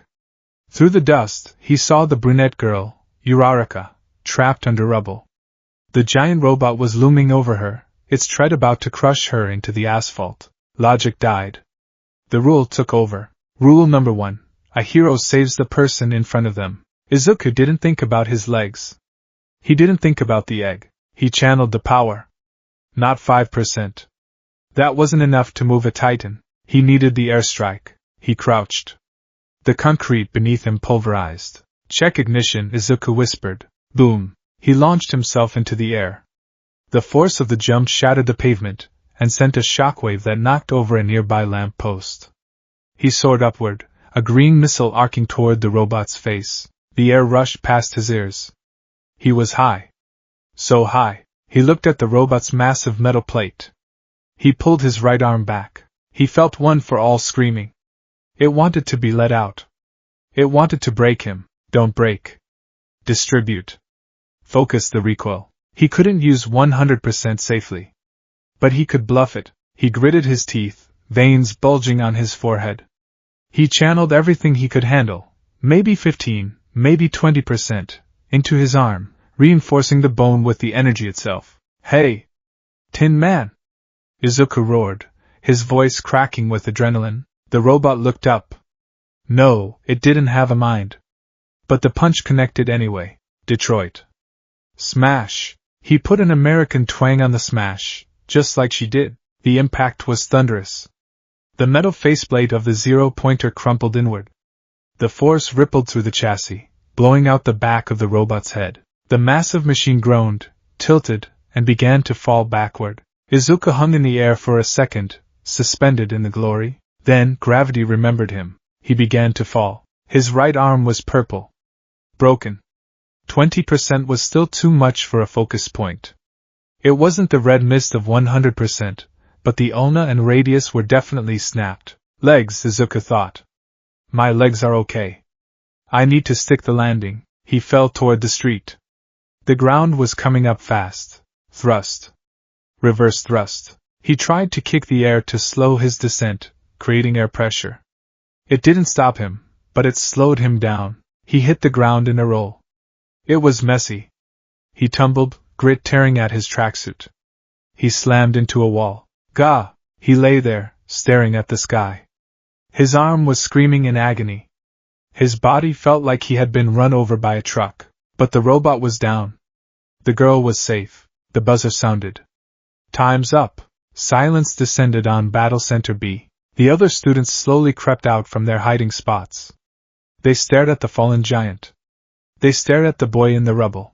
Did he just one-shot the 0-pointer? He jumped like 50 feet in the air. Is he dead? Ida ran over, looking horrified. You! Examinee! Can you hear me? Izuku coughed. He sat up, cradling his broken arm. He looked at Ida. He looked at Uraraka, who was being helped out of the rubble by another student. He smiled. It was a pained, shaky smile. Target, neutralized, Izuku wheezed. Then Recovery Girl arrived, scolding him about recklessness, but Izuku barely heard her. He was thinking about the phone call he was going to make tonight. Star is going to kill me for breaking my arm. But she's going to love the story. The aftermath. A week later. The Midoriya apartment. Izuku sat at his desk. His arm was in a cast. In front of him was a holographic projector. All Might appeared on the screen. I am here as a projection. He went through the scores. The written exam, 98/100. The villain points, 65. The rescue points, 60, for saving Uraraka and commanding the retreat. Total score, 125. All Might bellowed. Welcome, Izuku Midoriya. You have made it to your hero academia. The hologram faded. Izuku stared at the empty space. He felt the tears coming. The happy tears. His phone buzzed. A video call request. Contact, the boss, eagle emoji, he answered. Star and Stripe's face filled the screen. She was grinning so wide it looked like it hurt. I saw the footage, she said. No hello. Just straight to business. I broke my arm, Izuku admitted, looking down. Yeah, you did. Form was sloppy. Entry angle was risky. She paused. But that smash? Kid, I felt that shockwave all the way in California. She saluted him. Good job, cadet. Now heal up. Because UA isn't the finish line. It's just the deployment zone. And I hear your homeroom teacher is a real hard ass. You better be ready. Izuku saluted back, his casque clunking against his head. I'm ready, ma'am. And for the first time in his life, he truly believed it. 4 o'clock hours. Mizurifu, Japan. The alarm didn't beep. It didn't play a pop song. It emitted a sharp, singular electronic chirp, the sound of a tactical alert. Izuku Midoriya's eyes snapped open. There was no grogginess, no hitting the snooze button, no 5 minutes of existential dread. He rolled out of bed, his feet hitting the floorboards with a practiced silence. His room had changed. The limited edition All Might posters were still there, but they had been reorganized. Now, they shared wall space with schematic diagrams of the Lockheed Martin F-22 Raptor, topographical maps of the Mizurifu Distinct, and a framed photo of a woman with golden hair standing in the Nevada desert, giving a thumbs up while a tank exploded in the background. Izuku moved through his morning routine with the efficiency of a machine. Hydrate. 500 milliliters water. Core temperature regulation. Calisthenics. 100 push-ups. 100 sit-ups. 10 kilometers run. Breakfast. High protein. Low sugar. By the time he put on his UA high uniform, it was 7 o'clock. He adjusted the blazer. It was gray, stiff, and foreign compared to his middle school uniform. He smoothed the lapels. A uniform is a flag, Commander Akpar had told him once, chewing on a cigar stub. You don't wear it, you fly it. If you look sloppy, the enemy thinks your mind is sloppy. Izuku checked himself in the mirror. His tie was knotted with a perfect Windsor. His unruly green hair was, well, still unruly, but shorter on the sides now, a tactical undercut that Star had insisted on because long hair is just a handle for villains to grab. I'm off. Izuku called out. Have a good day, Izuku. Inko called back from the kitchen, sounding happier than she had in years. She had noticed the change in her son, the way he stood taller, the way the trembling had stopped. She didn't know the full extent of the boot camp, but she knew her boy had come back from America with iron in his spine. Izuku walked to the station. He didn't look at his phone. He scanned the perimeter. Civilian density, high. Threat level, low. Exit routes, clear. It was time to report for duty. 8:15 hours. UA high. Class 1A. The door to Class 1A was massive. It was designed to accommodate students with gigantification quirks, or perhaps just to intimidate. Izuku stood before it. He took a breath, held it for 4 counts, and released it for 4. Box breathing. Heart rate stabilized. He slid the door open. The classroom was already buzzing. It looked like a typical high school, just with weirder students. There was a boy with a bird head, a girl with pink skin, and, remove your foot from the desk. The voice was loud, stiff, and robotic. Tenya Ida? Izuku stepped inside. He saw Ida standing over a desk, chopping his hand in the air. Sitting at that desk, legs crossed casually over the wood, scowling at the ceiling, was Katsuki Bakugo. Ha! Bakugo sneered. Who are you, the furniture police? Go somewhere else, 4 Eyes. It is disrespectful to the upperclassmen who used this desk. And to the craftsmen who built it. Ida insisted. Craftsman? You're kidding, right? Bakugo scoffed. I'll break the desk if I want to. Izuku walked toward them. His footsteps were heavy, deliberate strikes of his loafers against the linoleum. The sound cut through the bickering. Ida turned. Ah. You're the one from the entrance exam. The one who neutralized the 0-pointer. Bakugo froze. He slowly turned his head. His red eyes narrowed, expecting to see the skittish, stuttering Deku he had known for a decade. He expected the flinch. Izuku stopped 2 feet from Bakugo's desk. He stood at ease, hands clasped behind his back, chest out. Morning, Ida, Izuku said, nodding politely to the tall boy. Then, he shifted his gaze to Bakugo. His expression didn't change. It was calm, detached, and utterly unimpressed. Bakugo, Izuku said. Not Kaken. Not with a tremble. Just the name. Deku, Bakugo growled, small explosions popping in his palms. You got a staring problem? Or are you just lost? Your posture is compromised, Izuku stated flatly. Elevating your legs above your center of gravity in a hostile environment reduces reaction time by 0.8 seconds. If we were under attack, you'd be dead before you got your boots on the floor. The room went silent. The pink girl, Mina Ishido, stopped talking to the invisible girl, Toru Hagakure. Even the bird boy, Tokoemi, looked up. Bakugo blinked. His brain short-circuited. Deku was lecturing him? On combat readiness? What did you say, you damn nerd? Bakugo stood up, kicking the chair back. You think because you got lucky in the exam you can look down on me? I'm not looking down on you, Izuku said, his voice level. I'm assessing a tactical liability. Sit down, cadet. Class is about to start, cadet. Bakugo's face turned a shade of red that defied color theory. I'll kill why, swish, the sound of a zipper. If you're here to make friends, pack up and leave. The voice came from the floor. A yellow sleeping bag lay in the doorway like a giant caterpillar. A man with tired eyes and messy black hair unzipped himself and stood up, sipping a juice pouch. It took you 8 seconds to quiet down, the man muttered. Time is a limited resource. You lot are irrational. He walked to the podium. I'm Shota Aizawa. Your homeroom teacher, the class gasped. Homeroom teacher? Aizawa fished a blue gym uniform out of his sleeping bag. Put these on. Meet me on the grounds. We're doing a quirk apprehension test. The P grounds. The air outside was crisp. The students of Class 1A stood in a loose cluster, stretching and chatting nervously. A quirk test? Uraraka asked, looking worried. But what about the entrance ceremony? The guidance counselor meeting? If you want to be a hero, you don't have time for leisurely events, Aizawa deadpanned. UA is known for its freestyle education. That applies to the teachers as well. He turned his bloodshot eyes to the class. Softball throw. Standing long jump. 50-meter dash. Endurance running. Grip strength. Upper body training. Seated toe touch. Sit-ups. You did these in middle school without quirks. It's irrational not to use your greatest assets. He pointed at Bakugo. Bakugo. You finished first in the entrance exam. What was your softball throw in middle school? 67 meters, Bakugo grunted.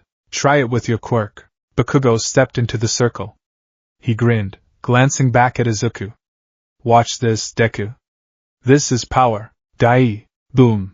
The ball rocketed into the sky, propelled by a massive explosion. Aizawa held up a device. 705.2 meters. The class erupted. Awesome. We can use our quirks as much as we want? This looks fun. Aizawa's expression darkened. Fun? You have 3 years to become heroes. You think it's going to be fun? He smiled a terrifying, predatory smile. Right. Let's make it interesting. The student who ranks last in total score will be judged as having no potential and will be instantly expelled. Yeah? The class screamed. That's not fair. Uraraka protested. It's the first day. Natural disasters aren't fair, Aizawa countered. Villain attacks aren't fair. Moving on. Izuku stood silently in the back. He adjusted his gloves. Expulsion threat. Probability of bluff, high. Purpose, to induce stress and measure performance under duress. Standard psychological warfare, he smirked. Star would love this guy. Test 1, 50-meter dash. Ida went first against the frog girl, Ajui. Ida, 3.04 seconds. Ajui, 5.58 seconds. Next. Midoriya versus Bakugo. Bakugo stepped to the line, smoke curling from his hands. I'm gonna leave you in the dust, Deku. Izuku crouched. He didn't use the standard sprinter's stance. He used the launch stance. Low center of gravity, weight forward. On your mark. Get set. One for all, full cowling. 5%. Green lightning crackled softly around Izuku's legs. It wasn't the violent, bone-breaking discharge from the forest. It was a hum. A controlled current. Pistol shot. Bakugo blasted off. Explosive speed. Izuku didn't run. He glided. He pushed off the blocks with enough force to crack the asphalt. His movement wasn't a run. It was a series of low-altitude leaps, minimizing friction. Stay low. Aerodynamics. Don't fight the air, cut through it. Bakugo was fast. But Izuku was efficient. They crossed the line almost simultaneously. Robot Bakugo, 4.13 seconds. Midoriya, 4.15 seconds. Bakugo skidded to a halt, turning around with a triumphant sneer. Ha! Still faster, he stopped. Izuku wasn't panting. He wasn't winded. He was checking his pulse on his wrist. Heart rate 110, Izuku muttered. Acceptable. Traction was suboptimal on this surface. He looked up at Bakugo. Good burst acceleration, Bakugo. But you're wasting energy on the lateral dispersion of your explosions. If you focus the blast vector directly behind you, you could shave off 0.3 seconds. Bakugo stared. His victory felt like ash in his mouth. He's analyzing me? He lost and he's giving me advice? Test 2, grip strength. Izuku took the dynamometer. He channeled 8% into his forearm. Not enough to break bone, but enough to simulate a hydraulic press. Beep. 405 kilograms. Beside him, a massive boy with 6 arms, Shoji, got 540 kilograms. Izuku nodded respectfully. Impressive leverage. Test 3, standing long jump. Bakugo flew across the pit. Izuku visualized the tiara taking off.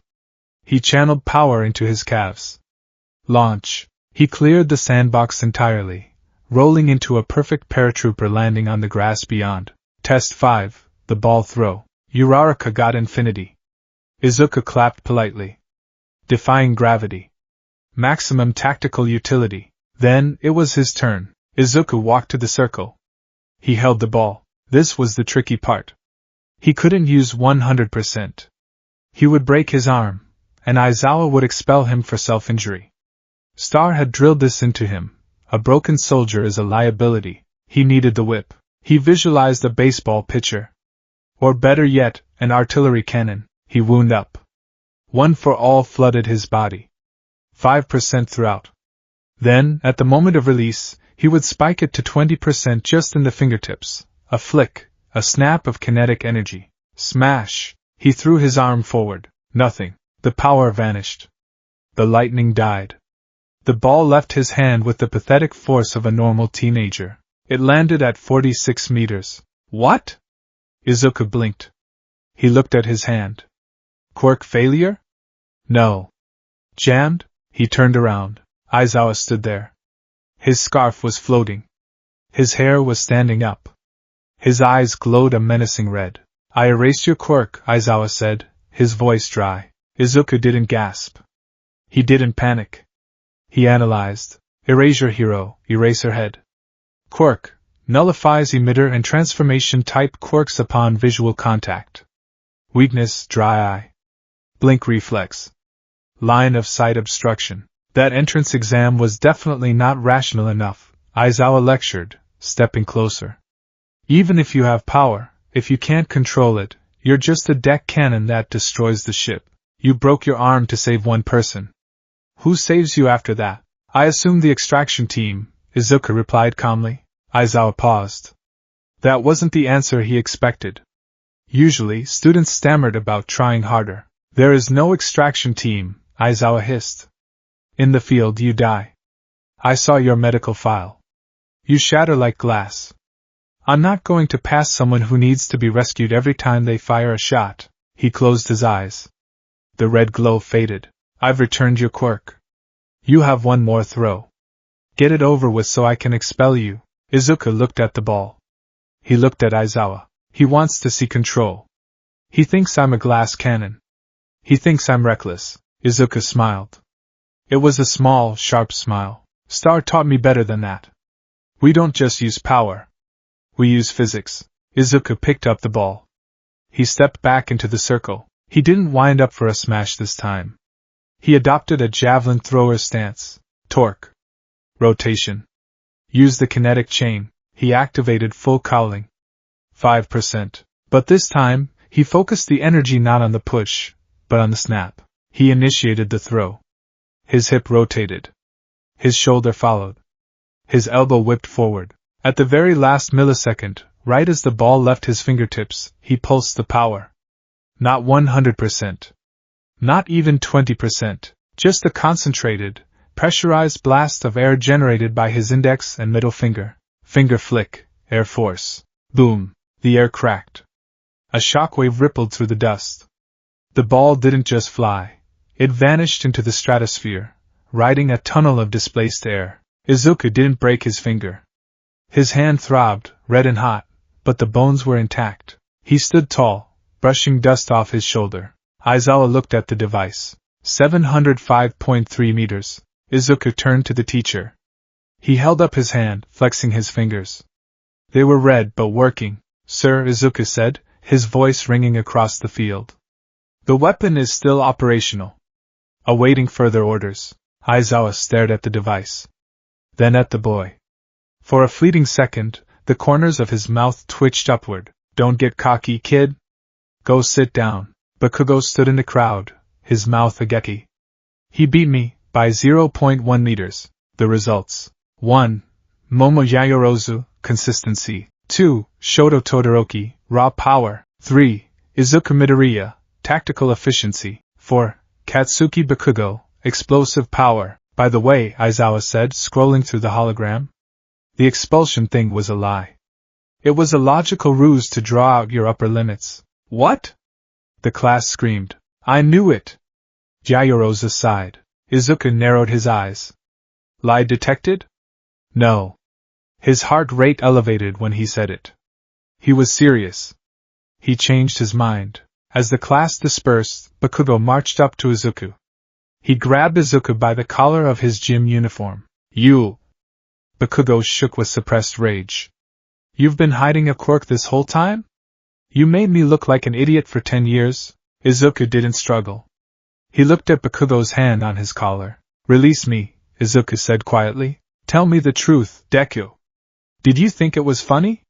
Watching me run ahead while you laughed behind my back? Izuku grabbed Bakugo's wrist. He didn't squeeze hard, but his grip was iron.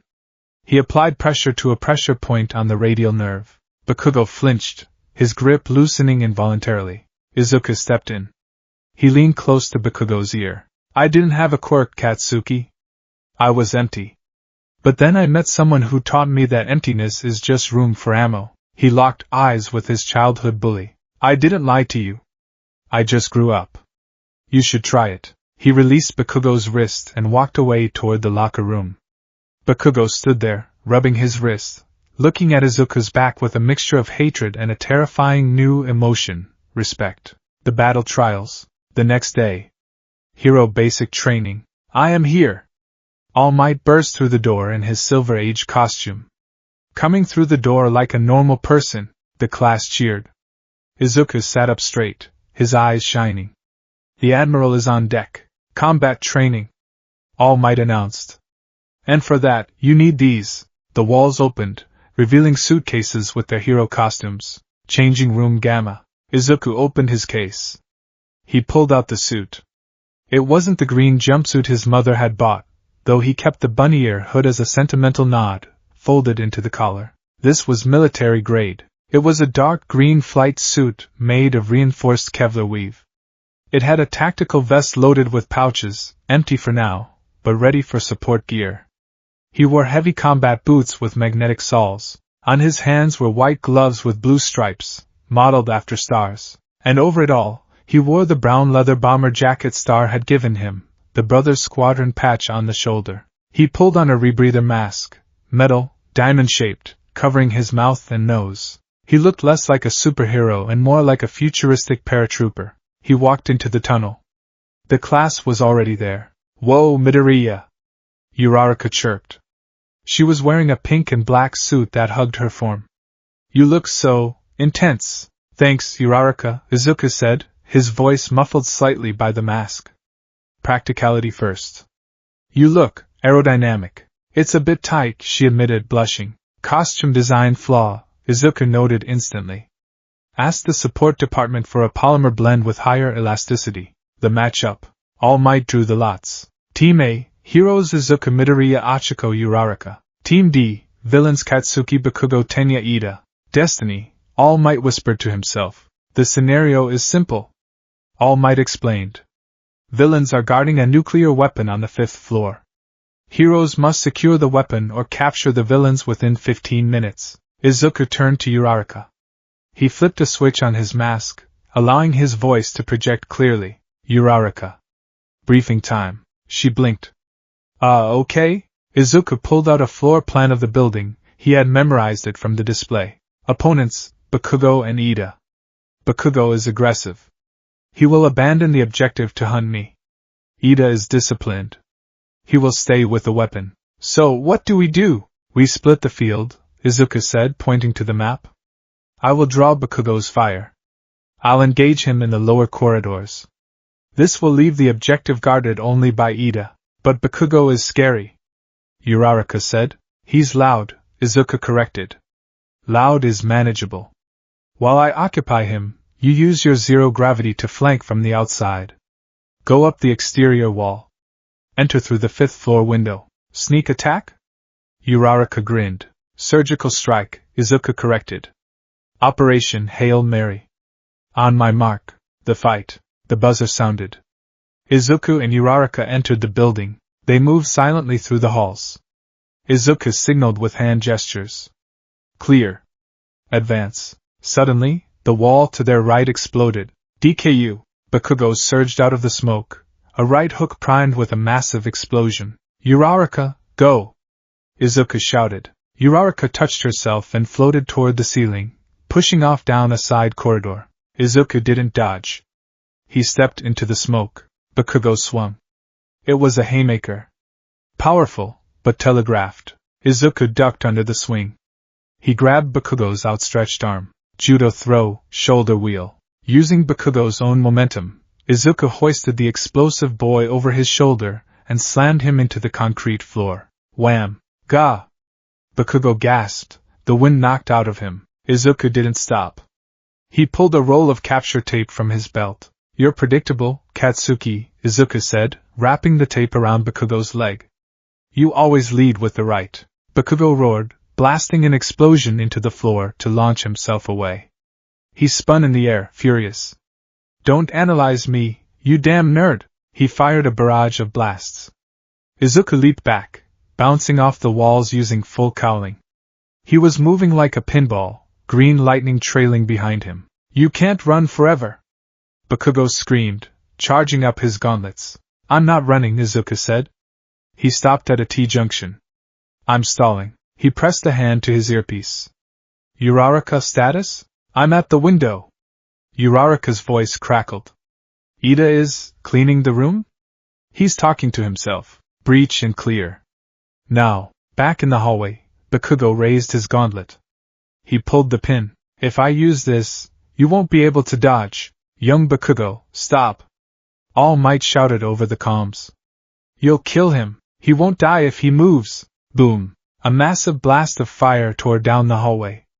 It incinerated the walls, the floor, the ceiling. Izuku saw it coming. The heat was intense. Star's voice, when facing overwhelming firepower, changed the battlefield. Izuku didn't run away. He punched the ceiling directly above him. Detroit smash. 10%. The ceiling collapsed.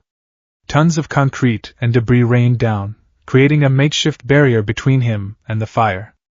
The blast wave hit the rubble, dissipating slightly. Izuku was thrown back by the shockwave, his costume singing. He coughed, his mask filtering out the dust. "You're crazy!" Bakugo yelled, stepping through the smoke. "You brought the roof down on yourself." Izuku stood up. His jacket was torn. His left arm was bleeding, but he was smiling. "Check your comms, Kaken." Bakugo froze. "What?" "Hero team wins." All Might's voice boomed. Bakugo looked up. The monitor in the hallway flickered on. It showed Uraraka hugging the paper-maché nuclear weapon. Ida was floating near the ceiling, looking confused. "While you were trying to kill me," Izuku said, dusting off his shoulder, "we won the war." Bakugo trembled. He looked at his hands. He had the power. He had the skill. But he had been played. "You," Bakugo whispered. "You used me as a distraction?" "You made yourself a distraction," Izuku replied coldly. "A hero focuses on the objective. A soldier focuses on the mission. You were just focusing on your ego." Izuku walked past him. He stopped for a second. "You're strong, Kaken. Maybe the strongest here. But until you learn to look at the board instead of the pieces, you'll never be number one." The debrief. The class gathered in the monitoring room. "Well," All Might coughed, trying to diffuse the tension. "MVP is young Uraraka, eh?" Uraraka blinked. "But Deku did all the fighting.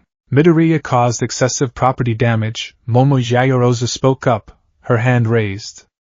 "And his plan relied on Bakugo acting irrationally. If Bakugo had ignored him, the plan would have failed. However, Uraraka executed a stealth infiltration perfectly." Izuku nodded. "Agreed. My engagement was high risk. I should have utilized flash grenades to disorient Bakugo rather than engaging in a kinetic exchange. I wasted stamina." The class stared at him. "Dude," Kirishima said. "You just judo flipped Bakugo. That was manly as hell." "It was efficient," Izuku said. Bakugo stood in the corner, silent. He wasn't yelling. He was staring at Izuku with burning, calculating eyes. The dynamic had shifted. Deku wasn't the pebble on the side of the road anymore. He was the wall blocking the path. Somewhere in a bar, a monitor flickered in a dark room. Shigaraki Tamura scratched his neck, watching a replay of the UA battle trials on a hacked feed. "That kid," Shigaraki rasped. "The green one. He moves like a pro. And that jacket. It appears to be American military surplus," Kurojairi noted, polishing a glass. "It's annoying," Shigaraki hissed. "He doesn't fight like All Might. He fights like a soldier. It pisses me off. He's not a hero. He's a weapon." The news played on a separate TV screen in the corner. "Breaking news. American hero Star and Stripe has announced a diplomatic visit to Japan next month. The #1 hero of the USA will be meeting with All Might to discuss trans-Pacific villain defense treaties." Shigaraki stopped scratching. He stared at the screen. "Star and Stripe," Shigaraki whispered. "The woman who catches nukes. Master will be interested," Kurojairi said. "If she joins forces with All Might, then it's game over," Shigaraki finished. "We need to kill the symbol of peace before the reinforcements arrive. We need to hurry up the USJ schedule." He looked back at the image of Izuku on the monitor. "And maybe, we crush the little soldier while we're at it."